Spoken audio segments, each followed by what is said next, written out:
Super Bowl Sunday is over, and the Giants are victorious, as predicted, I think. We'll talk more about the Patriots-Giants rivalry. Will Tom Brady ever beat Eli Manning? Don't know. I hope there's a chance, though. I don't know. And people are talking about the Clippers' curse being back. And also, now that Kobe has passed Shaq as the all-time points leader, does that make him the best Laker ever? I don't know. We have big news to talk about, though, at Marymount College. They're adding more sports and competing in a new division. You're a big college sports guy, Will. I'm an Oklahoma Sooner. Sure, nothing else to do in Oklahoma. And now it's time for spring training. You're excited about that? I am excited. The Angels excited. and the Dodgers are reporting as we speak right now, and Clayton Kershaw gets a $19 million payday. That's pretty good. And is Albert Pujols worth all that money the Angels paid him, even if they win the World Series? People are wondering. We'll see. We're going to talk about that and much, much more coming up on Playing the Field. Don't you go away.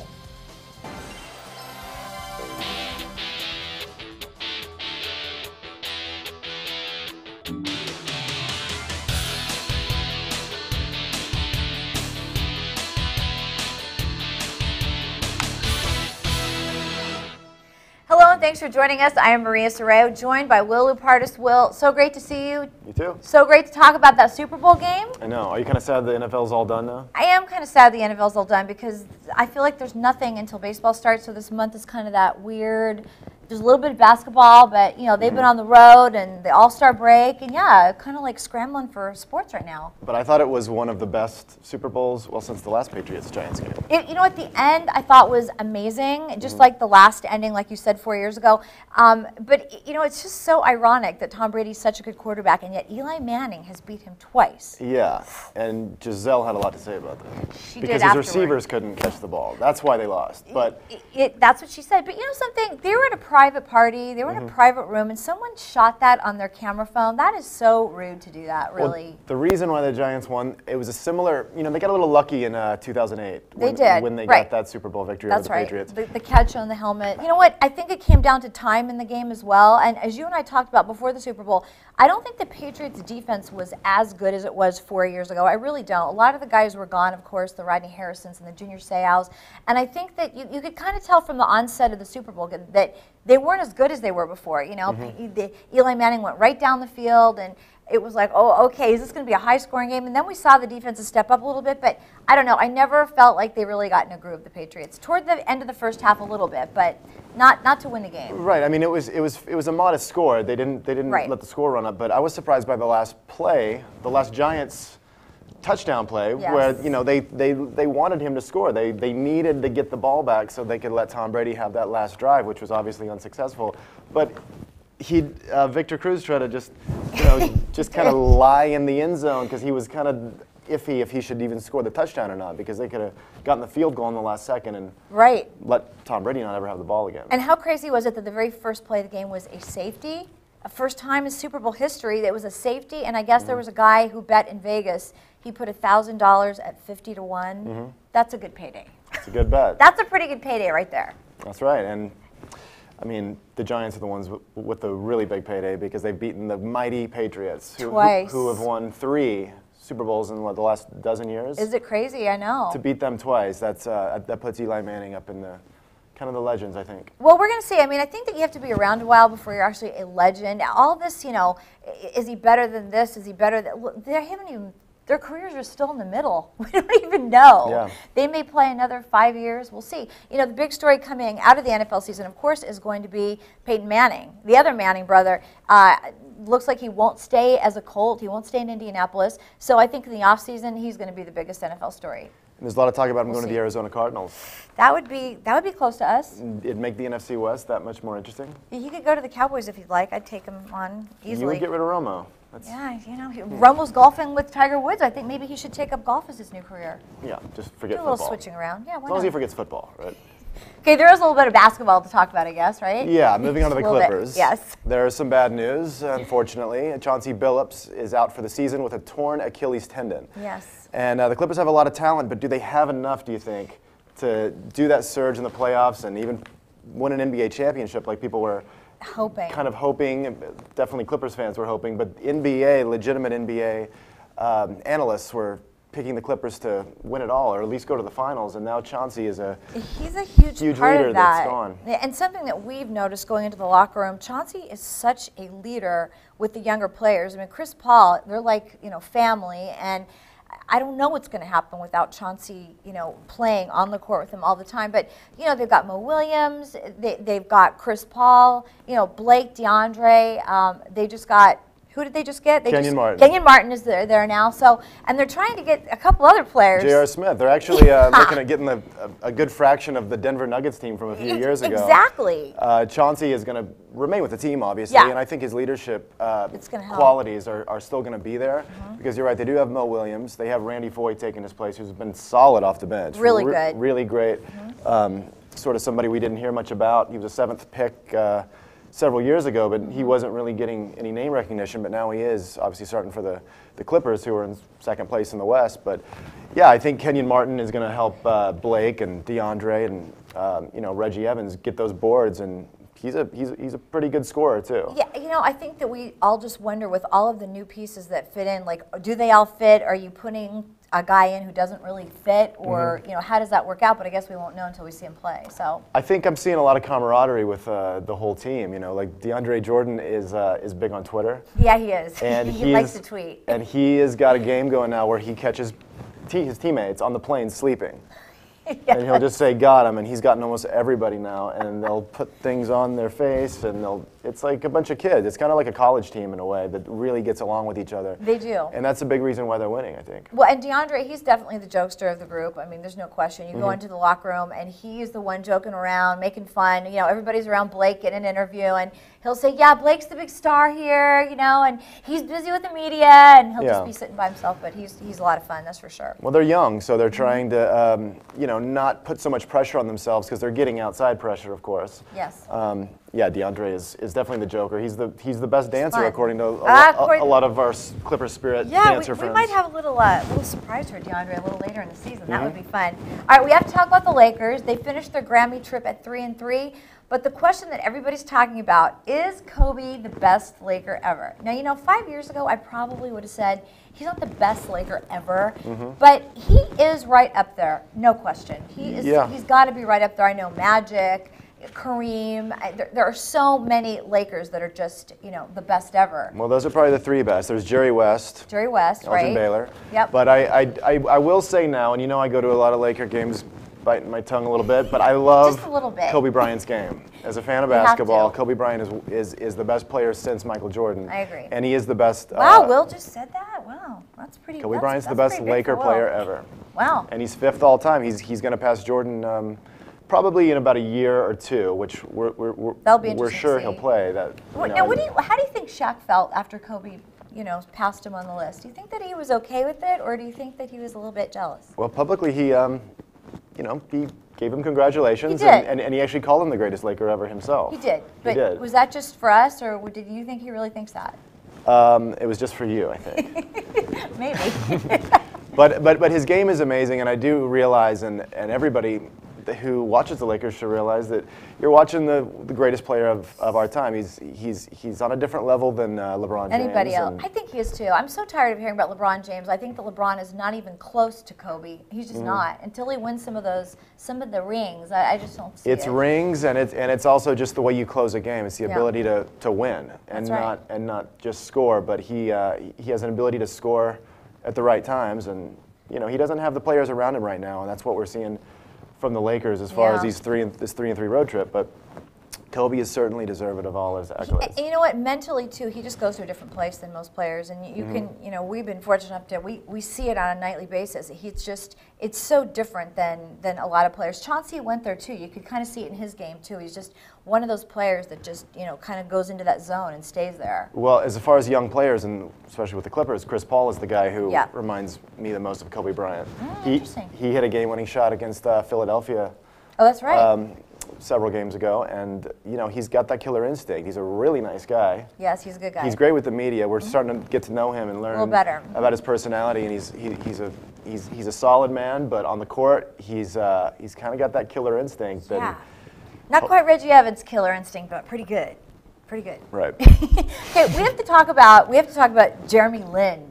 Linsanity, you've been hearing all about it for the last few days. This guy comes out of the D-League and scores 38 points on the Lakers. How did that happen, Will? Well, he got 28 and 25, and he averaged about 30 points in this 5-game winning streak that the Knicks put together. Unbelievable. He's just a great ball handler. He's got a Steve Nash quality and an Isaiah Thomas quality too. Like he can get to the rim. He's got a great shot. Like when he gets in rhythm, he hits shots just like he's in practice, you know. And Tyson Chandler and these guys that are around him are able to get him open shots because the Knicks have a pretty good, solid front court with Amari Stoudemire. But he did all this without Amari and without Carmelo. So what's going to happen when they come back? Knicks fans are hoping that it doesn't ruin everything. Yeah, exactly. Because Carmelo is a guy who gets the majority of the shots there. He gets the most shots of any New York Knick. And that could change. That could end Linsanity. Yeah, well, Linsanity is fun to watch. And he was in the D-League. You and I had a chance to go down and meet the Lakers D-League, the Defenders. It was a great story, so let's check it out.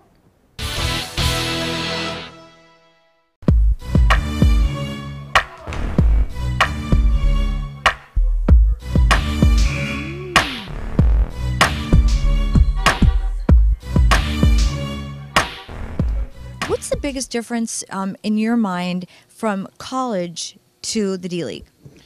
Well, I think that, it's a good question. I mean, really, the steps are kind of college, D-League, NBA. And so, guys, this is a stepping stone for a lot of guys. And the interesting thing about the D-League is there's a lot of guys that are coming straight from college that are young players. And there's also a group of guys that are veterans.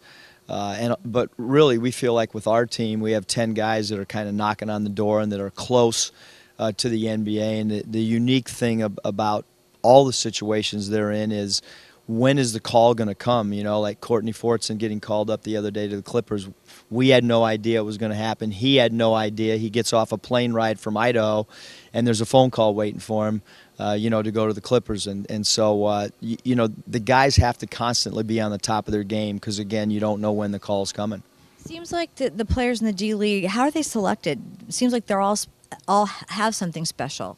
They do. I mean, the talent level is at an all-time high, and the D-League office signs all the players, and then there's a waiver pool that players go through, and there was a draft that we had earlier, and then you have the rights to players from the prior year. So it's kind of a three-way pool on how you get your players on your roster.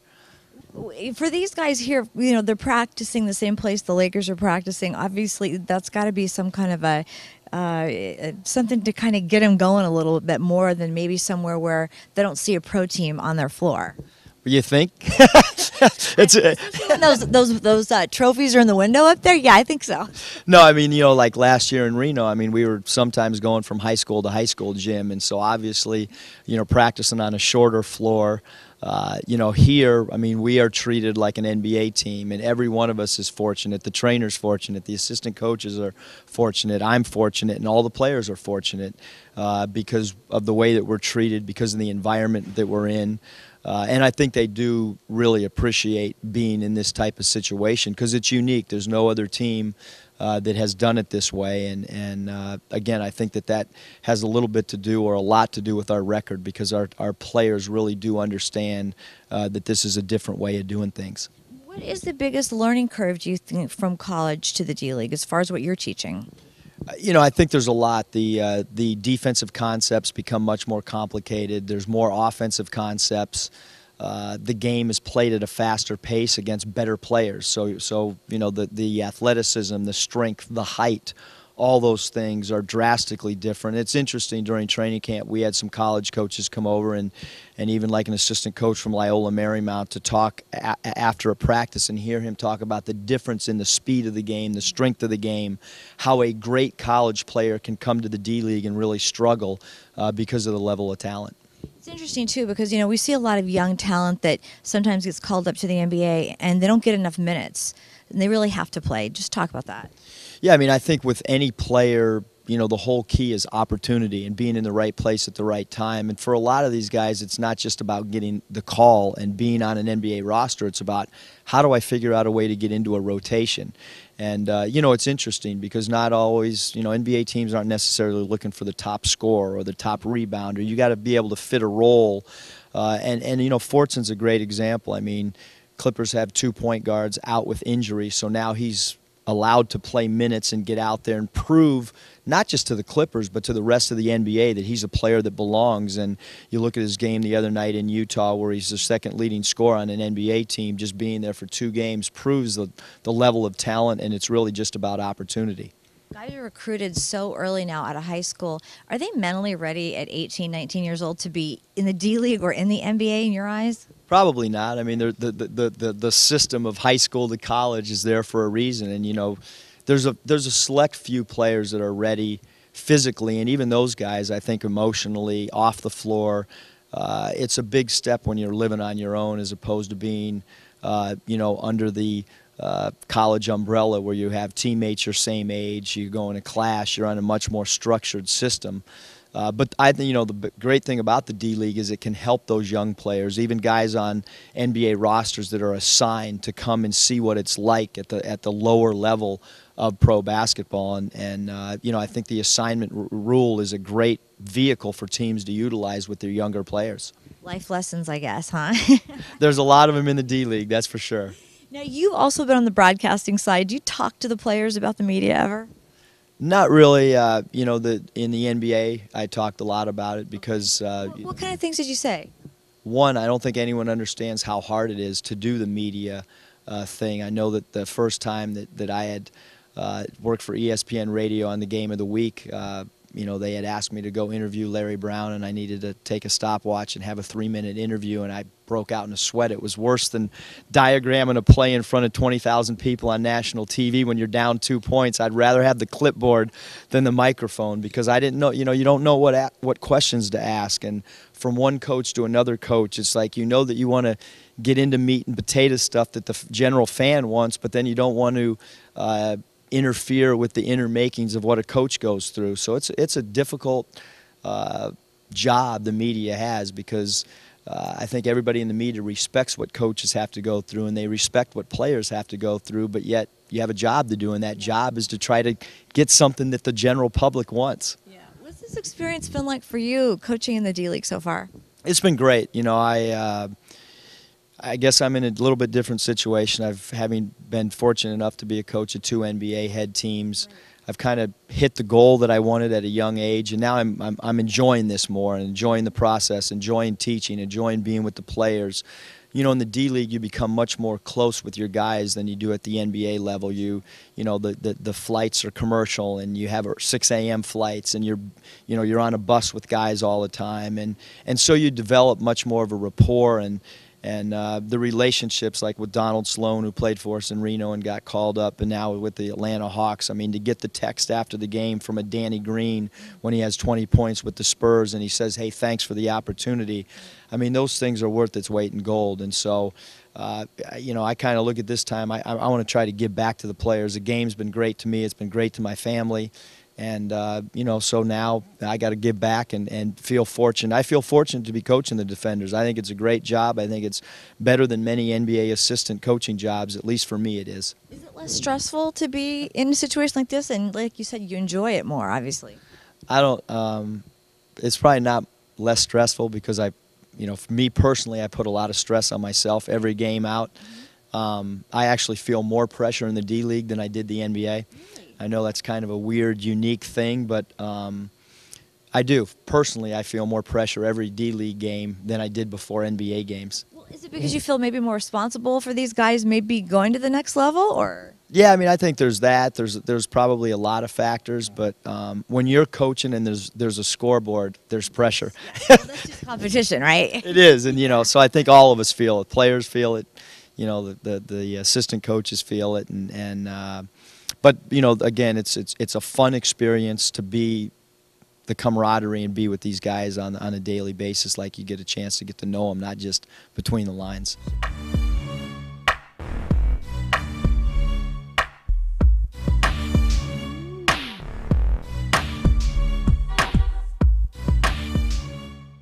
So, Zach, this is actually the second time that you and I have chatted. The first time was at Lakers Media Day.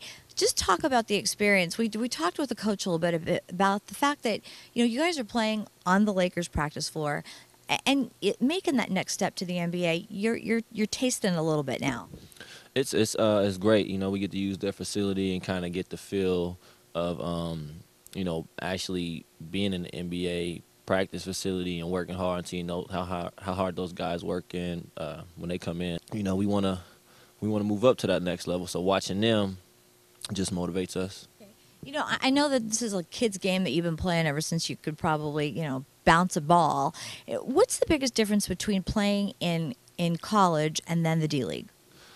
To me, nothing. I mean, because you want to play hard wherever you go. You know, that's just my thought. Different players may have different opinions, but to me, I feel if you used to playing 100, why not keep it up? You know.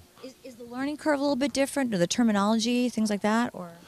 For me, definitely the terminology is different. I had to catch on to that, and you know, I'm still working through it. Yeah, well, I think there's a lot to learn for sure. What was it like being with the Lakers when you were there? Oh, it was great. You know, here I am, a kid growing up in a foster home, being told that he's not gonna amount to anything, and you know, being able to live my dream and work hard. It was definitely a good feeling. What motivated you through the hard times? Just the people around me, you know, just telling me to keep my head high and keep me on a positive note and away from all the negative vibes. Well, I mean, you're definitely doing a great job, that's for sure. Did you have any influences, people around you, players, people in basketball that helped you out, maybe guided you here? My friends, my family, you know, people who took me in their homes and kind of just watched out for me, and you know, a huge friend of mine who's been there backing me up. Okay. Erica, hi Erica, you know, girlfriend. How did you meet Erica? Through a friend that I went to high school with. Ended up moving to Portland, and they got their restaurant, and then, you know, they ended up meeting through some other friends, and that's just how everything just kind of matched up. So it's been great. I think it's all about learning, and being at this level obviously is different than being at a college level. We were talking to Coach about just about getting here and about playing in Europe. I mean, there's so many choices that you guys have. Yeah, there's a lot of choices, and it's a very hard decision to make, because it's like you're here and everybody knows who you are, so you made a name for yourself, and do you leave that behind to go overseas to play for 3 months for, you know, a little bit of cash that you can get, versus getting all the looks and people knowing who you are and possibly being on the team for a 1-year contract or even more. So it's tough. It's tough, and I had to make that decision. I decided to stay here. We're kind of talking today a little bit about the differences between playing in college and the D League. What's been the biggest difference for you? The pace. The pace is the big thing. You're playing with a lot of guys that's knowing what they're doing. So the thing is, in college, you have the ball in your hand, so you're more prone to make mistakes, and feel comfortable. In the NBA, it's like, you make a mistake, you get down on yourself, and you're playing with vets, and so you want to really do the right things, and you're gonna make mistakes, but the big thing in NBA is just make mistakes and get on to the next play. You know what? I think that's a very interesting thing, because Chauncey Billups always talks about that. He says, some nights I make the three and some nights I don't make the three, but I have to stay level. How do you do that? How do you learn how to do that? It just comes from repetition, what you do in the off season. So the off season, what I try to do is just get as much shots up that I will be taking in a game, in a system wise, where I'm coming off of down screens, coming off of pick and rolls, and take shots that I'm comfortable with in the game, and hopefully they transfer over. And so that's the kind of shots that I wanted to get a lot up in the summer. And so in the game, I feel natural to it. And if I miss it, I know that I took that shot before. I took it over 100 times, so I know I can make it if I take it again. You have a little bit of inspiration from your brother as well. What kind of advice has he given you? He gives me a lot of advice. Mostly during the summer, we work out like every day, waking up at 6 in the morning, just doing what we do. And so that's where his most advice is. When I come out here and play basketball, he just tell you good game. Like if I have a bad game, he tell me, just shake it off. The next one's better. Kind of like the things that your coach would tell you, but he's more prone to, you know, go at my throat. You know, he's not gonna hold anything back. If I'm turning the ball over too much, yo, you gotta stop turning the ball over too much. If I'm shooting too much, stop shooting so much. So it's he's been there for me. He's been the crutch that I was been able to, you know, lean on for support in these last 2 years, and I appreciate him for it. What do you think the biggest jump from the D League to the NBA is? D League to the NBA is kind of like it's kind of similar in its own way. The thing is, in the NBA, you just got to find your niche and know what you're there for. And so I think the thing for me would be just doing what I'm doing, defending, getting out in transition, scoring easy buckets, being able to come off the bench and, you know, produce quickly. So I think that's what it is. It seems like everybody here, just watching you guys practice, everybody has something to bring to the table. It's special. What do you think about your game that is? I can do a number of things, and sometimes that kind of can be a negative to a couple teams. But whatever I can go out there, I can defend, I can lock down, I can give you 25, 30 points a game. I can rebound the ball at my position. But the main thing that I want to be known as for is just going out there, playing hard, and being able to, you know, fit in with guys. And no matter where a coach put me at, being able to produce coming off the bench, or rather if he throw me in the lineup, just being able to produce. What's it been like playing on the floor that the Lakers also practice on? Have you had a chance to talk to some of the guys? I played in training camp, so training camp was fun. I was able to learn a lot from Mike Brown, learn their system. So if I guess any guys, forbid the guys go down, I'd be able to come up and, you know, fit that system or fit that role. Playing with the guys really gave me a lot of confidence, and being able to compete against guys like that, or it's good for your confidence. So you take what you learn from there and just come down to the D League and just utilize the thing that you learned from the NBA. What are you learning most from your coach here? He said he has a lot of he feels more pressure here than he did in the NBA, just coaching you guys. Oh yeah, Muss is he expects the best out of all of his players. So Muss is he's an interesting guy, and I love coaching. I love playing for him, and I love him being my coach because he's gonna demand the best out of you, and that's what he does for me. He don't just expect for me to go out there and just give 20 points per night. He expects for me to give 10 rebounds. He expects for me to get 4 or 5 assists and get 3 steals. So I appreciate Muss and what he has taught me and how he has put me in position to be successful this year. Being on the Defenders team, being on any D-League team, you just got to bring your own energy. You know, in between these four lines is all that matters. You know, we're blessed enough to be playing on the NBA court, so be able to, if we get the call up, just be able to transfer over and not, you know, have to be afraid of the bright lights. But last year in Tulsa, you know, we didn't have too many fans, so we had to bring our own energy. You know, and that's one thing that's. It's kind of a key piece, and it's important because, you know, whether it's 10,000 people in the stands or if it's one person, you know, you're going to be able to show up and play. Very good. Well, I think you should keep your phone nearby because you'll be getting that call very soon once again. Thank you. I hope so.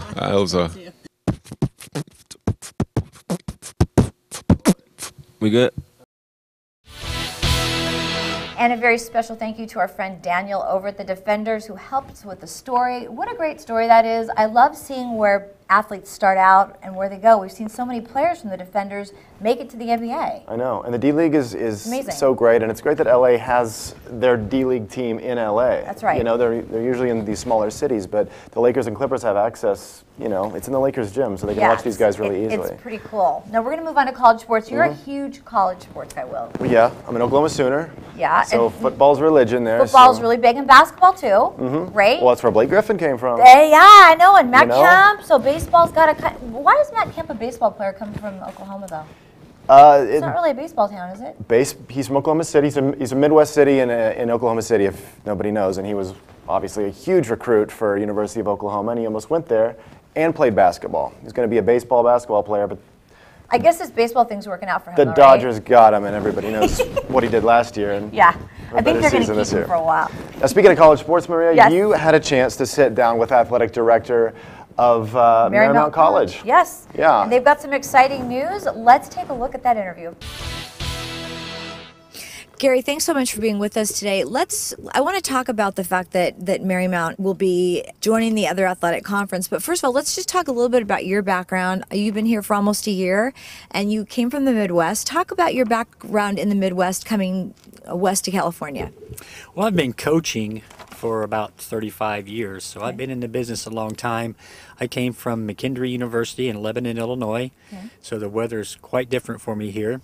I coached cross country, track and field, started those programs, and started a men and women's bowling program while I was there. Was there for 16 years, had a lot of success, won 7 national championships while I was there, so it was time to make a move and meet a new challenge. Now, what did you do prior to that year? I know you said you were coaching for quite a long time, and were you an athlete yourself? Yes, I was. I was an athlete, distance runner, cross country, track guy, and was fortunate enough to get a scholarship to go run at a Division I school, Morehead State University in Morehead, Kentucky. What's been the biggest challenge here at Marymount so far for you coming to this school? Well, the biggest challenge, I think, is the school has really no athletic background other than soccer, and then lacrosse has been a club sport. Right. Trying to get into a conference and advancing the institution to an area where we can add more sports to meet the NAIA's requirements. Okay, and let's talk about that because I was unaware of it myself. You're now recruiting students for the program, is that right? Yes. Okay. We're currently recruiting for cross-country people because we're going to start men and women's cross-country in the fall, and then track and field in the spring, but that'll be basically the same athletes that run cross-country.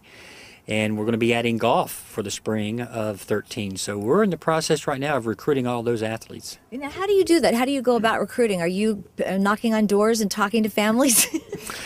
A lot of contact with high schools, high school coaches, and then getting out this spring to track meets to watch the kids run.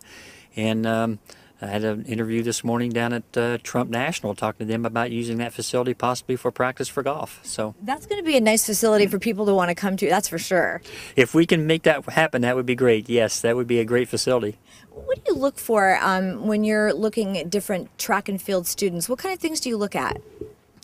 Well, once you become more competitive, of course, you're looking for someone who's a pretty good, talented kid, one of the top 4 or 5 in the state in cross country, maybe distance runners. In our area here, trying to get the program up and running, we're just really wanting to give just about anybody an opportunity that would like to come out and compete and get an education. Okay. What do you notice specifically, though, about each athlete? I mean, I know that, track and field, usually those kind of people are very driven students. Is it difficult to try to get them to come here? No, I don't think so. We've had several visit campus. Look at the campus. It sells itself. So, and there's just a lot of athletes that we have found in the West that want to stay on the West Coast. They don't want to go to, say, Illinois, where it may be 30 degrees today. Okay, yeah. That's a really good point, too. As far as the students coming here, now, how many students will actually participate in the program? Well, we have approximately 24 men, 24 women in soccer at this present time. We would like to have 10 men, 10 women involved in cross country and 7 men, 7 women in golf. So, our athletic program is going to grow from just a club team in soccer a few years ago to 60, 70 athletes on campus. Wow. Now, who will you compete against? We've joined a conference. It's called the California Pacific Conference. All those schools are located in the San Francisco area. 3 new schools have been added. 2 down here, us and Soka University, and Embry-Riddle in Prescott, Arizona. So they've expanded from 6 to 9 schools, and that's who we'll be competing against. It's California Maritime, Menlo, Pacific Union College, Simpson University, William Jessup, and UC Merced, along with us, Soka, and Embry-Riddle. So the conference is now 9, and that was part of our reasoning to start golf because it is a conference of sport with that conference, and we would like to add as many conference teams as we can as we expand. Now, how do schools get selected to move into a conference like that? How does that work? It was interesting because that was one of the things they wanted me to do when I got here is to see if we could get into a conference. I looked at several, made application to them, talked to a lot of conference commissioners. They came and made a site visit. And then they want to know your background. Do you fit what their other institutions do? Do you fit their mold, their missions? And that was the Cow Pack, and it's called the Cow Pack, is a very, very good fit for us. So they made the site visit. They were very impressed with what we're doing, where we're headed, what our goals are, and it was a unanimous decision to let us in. Wow. So well, that's pretty good. That's pretty good then. Yes, yeah, we're very, very excited about that one. That's very important. So, and we get to compete right away. So next fall, we're competing. Starting next fall, we're competing for their championships in each of the sports that we have on campus here. So you have a little bit of time, but not very much because the fall comes around very quickly. When will you have students in? By summer then training, or? Well, soccer will work with his people during the summer. The cross-country kids, I'll work with them during the summer, at least through email and phone calls, because they may not live close by. Right.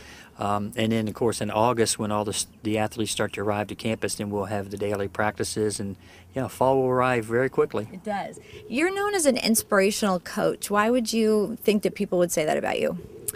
I'm very passionate in what I do, and I get very excited about what we do, and I just think athletics is great for an individual's growth. A lot of life lessons involved, but it's so much fun to watch these athletes come in and grow and get better, and as they're getting their education here. So it's just a passion I've always had, and I just love working with young people. It's interesting because I think that a lot of times, athletes they're so focused individuals, as you know, and they forget about the fun part of it. That is true. And I think young coaches don't understand that sometimes themselves. I'm fortunate to be a little bit older now.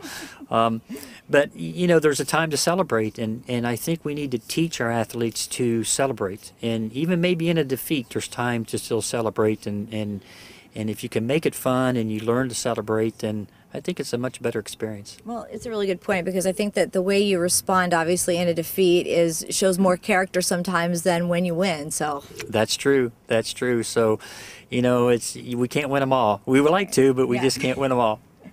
All right. What's your message to your student athletes?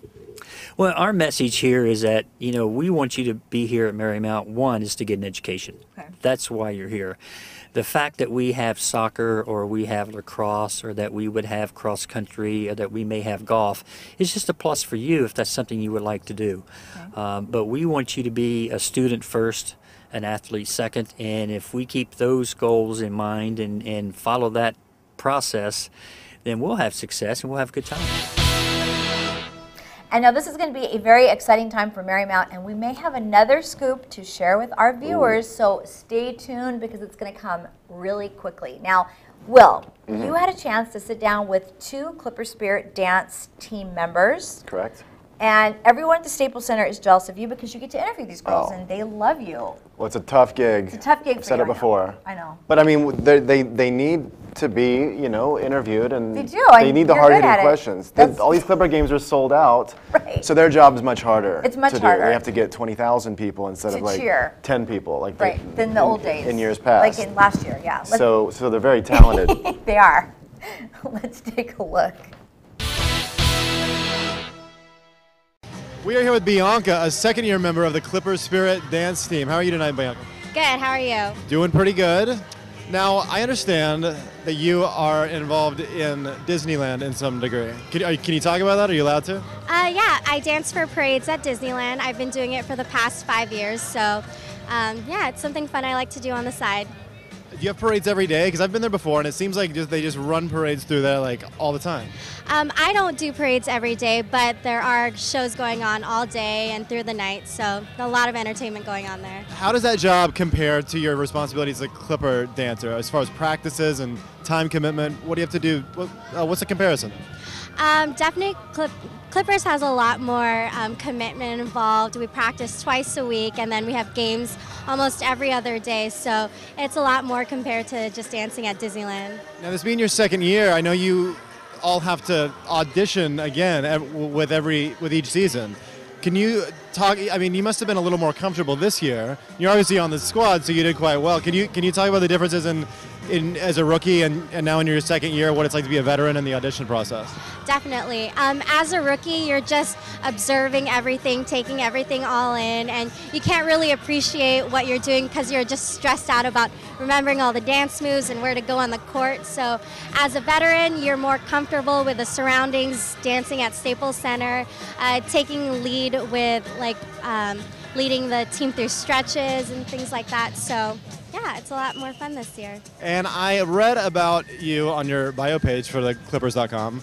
You can't live without an iPhone. So I thought I'd ask you, what are some apps you can suggest to all of us that have iPhones? Ooh, Shazam is a good one because there's always a song playing that I don't know the name of. This one playing right now, we could just Shazam it and it would tell us. What else? Instagram for sure. And I mean, the average Facebook app you can't live without, so. That's true. Those are the basics. Do you do any games? You doing those? Where's My Water is a fun one. Never heard of that one. Yeah, you make an alligator take a bath with sewer water. Good. It's a good spending of one's time. And so you don't, do you shoot Angry Birds or anything? No, actually, I haven't played Angry Birds. Words with Friends? Words with Friends, that's easy to get addicted to. I've never done that. It's hard because it drains all the battery on your phone. I feel like Facebook is enough Words with Friends for my day. Exactly. All right, we are here with Sarah from the Clippers Spirit Dance Squad. How are you, Sarah? I'm good. How are you? I'm doing well. We have a rookie here. Yes. How's it going? We're a few games into the season. How do you like this? I love it. It's a lot of fun. It's really crazy because we didn't think we were going to have a season, and now it's picking up, and so we're really busy, but it's a lot of fun. That's a good point. People think of the players and all the different, there's a lot of different people around an NBA organization. The dance squad, all the people who cheer for the teams may not have gone to an NBA arena. What were you going to do if there was a lockout? I mean, I have a few other jobs. I was working at a hair salon, and I work at a clothing store.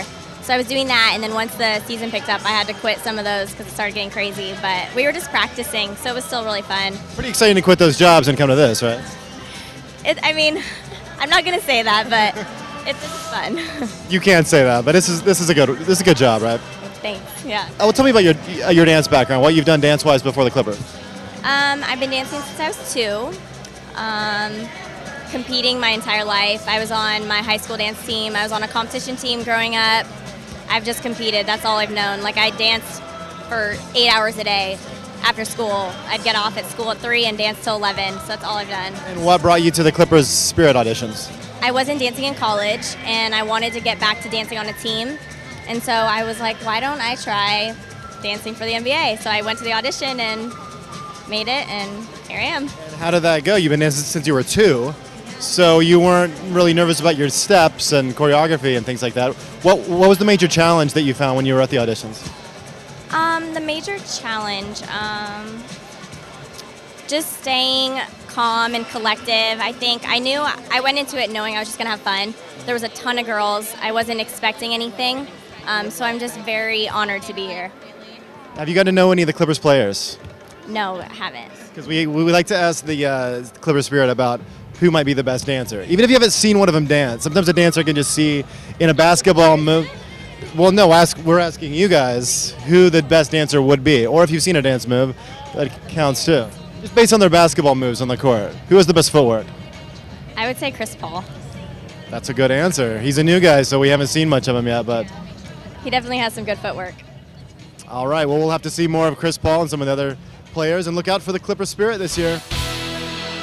And last but not least, it's time for baseball. Yay! And some really big news for Clayton Kershaw, who is going to spring training $19 million richer. That's a pretty good payday for Clayton. It's not bad. He deserves it, though. He does deserve Cy it. Young winner. Cy Young winner, and I'm sure he's going to do just as good or better next season. So I'm excited for him. I think he wanted something between 10 and 12 for 1 year, but they got it done. That's all that matters. And Dodger fans are thrilled, of course, because they want to keep Clayton there. With Chad Billingsley, they're kind of the 1-2 punch, and everybody else is going to have to kind of fill in, I think, because we've lost Kuroda and Quo. So I don't know. It's going to be interesting, but Clayton he's the ace of the bunch, that's for sure. 2 years is nice. I think Dodger fans would like about 6, but At least. let's. He's 23 years old. They'll take 10. Yeah. Well, we got Kemp for several years. That's right. We got a new owner coming. He's a little older. But let's enjoy the next 2 years for now. You're right. We shouldn't really jump. But Right. but speaking of 10-year long deals, Albert in Anaheim. Right. people are wondering, is he worth the money? 10 years, $254 million.